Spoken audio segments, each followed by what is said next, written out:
All right, what's going on, guys? It's Matt. I'm back again here with a video today because I wanted to talk to you about what some people will come up to me and say, and that it is med sales is a risky profession because it's very high risk, high reward, and people can burn you quickly.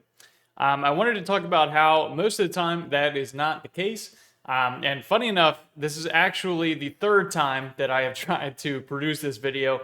My computer recently actually just had the hard drive fail, so I actually lost like all of my files and all my video files. So I finally just got that back with a new hard drive. So sorry I haven't posted anything for a little while, but I have been dealing with that.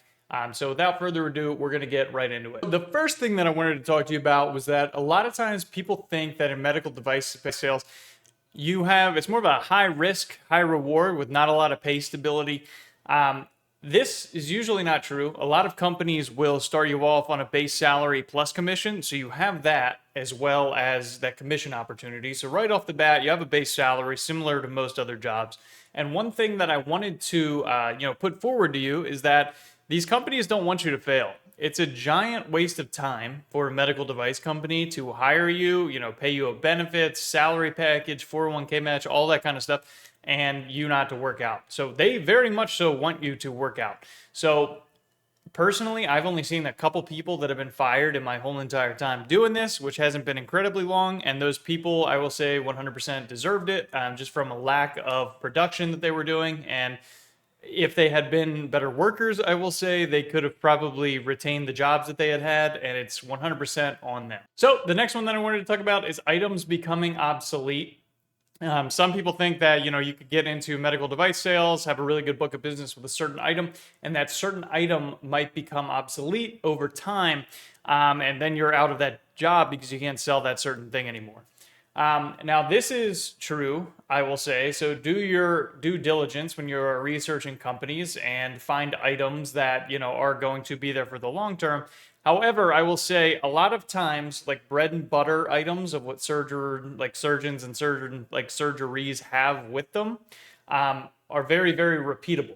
So, for example, different interbody cages in the spine get revamped over time with newer technology, and then that rep in the area just gets tasked with moving that new technology. So you really, it is safe because for a whole entire procedure, like let's say a interbody fusion to get wiped away would take a lot, and it would take a complete medical breakthrough to have some type of procedure like this that would completely, dethrone a fusion procedure in order for you to rep something different. So the main takeaway with that is items that have good clinical data and have been used for a long time are hard to completely be taken away. The third thing that I wanted to talk about is going full commission.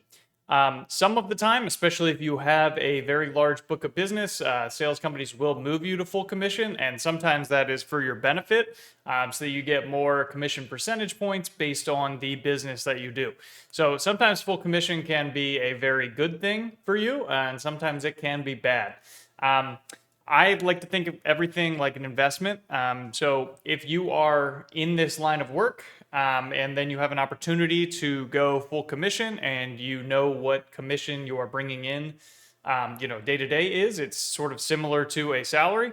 And then, most W-2 salary positions are going to be less than full commission ones. So when I say that, you're going to make much less in a salaried role than you will when you become a full commission rep when you've been doing it for a long time. So when you think of that as that's being invested, you're able to invest way more, making that more money that can grow more in the long term rather than sticking with a shorter salary.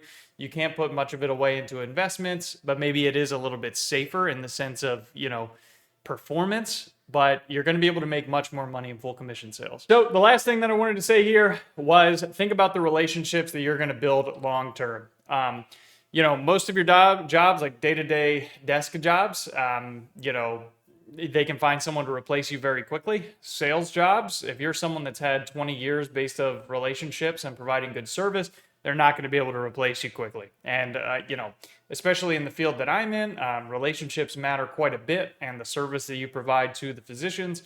So you need to be able to do a good job that way. So your sales job, the longer that you're in it, becomes much more irreplaceable and you become much less fireable than a normal position would be. So that's the end of the video here. I was able to get this out to you. Thank God my computer ended up coming back and I was able to get a new hard drive. But let me know how I can help down there in the comments. Hopefully you enjoyed the video. And if I can help in any way, just let me know. Thanks.